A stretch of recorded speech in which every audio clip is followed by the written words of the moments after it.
வணக்கம். இயற்கை எழில் கொஞ்சும் நீலகிரி மாவட்டத்தில் மே மாதத்தில் நிலவும் கோடை சீசனை அனுபவிக்க ஏராளமான சுற்றுலா பயணிகள் உதகைக்கு வருகை புரிகின்றனர். அவ்வாறு வரக்கூடிய சுற்றுலா பயணிகளை கவரும் விதமாக உதகையில் மலர் கண்காட்சி மற்றும் கோடை விழாக்கள் நடத்தப்படுவது வழக்கம். அதேபோல் இந்த ஆண்டு மே மாதம் கோடை சீசனில் உதகை ரோஜா பூங்காவில் ஆண்டுதோறும் எப்போதும் 2 முதல் 3 நாட்கள் ரோஜா கண்காட்சியானது நடத்தப்படும்.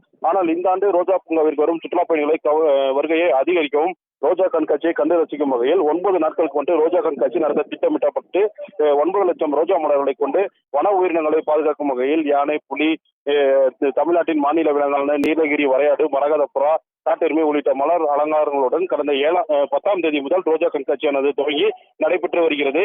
இதனிடையே உதகையில் வரும் மழை காரணமாக ரோஜா பூங்காவில் அலங்கரிக்கப்பட்ட மலர் அலங்காரங்களில் ரோஜா மலர்கள் சேதமடைந்ததால் பூங்காவிற்கு வரும் சுற்றுலா பயணிகள் ஏமாற்றத்தை அளிக்காத வகையில் சேதமடைந்த ரோஜா மலர்களை மாற்றி அலங்காரங்களை பராமரிக்கும் பணியில் பூங்கா ஊழியர்கள் ஈடுபட்டுள்ளனர். மேலும் பூங்காவிற்கு வரும் சுற்றுலா பயணிகள் ரோஜா கண்காட்சியை கண்டு ரசிக்கும் வகையில் மலர் அலங்காரங்கள் மற்றும் பூங்காவை பராமரிக்கும் பணியில் இன்று இந்த பூங்கா ஊழியர்கள் ஈடுபட்டனர். பத்மநாபன்.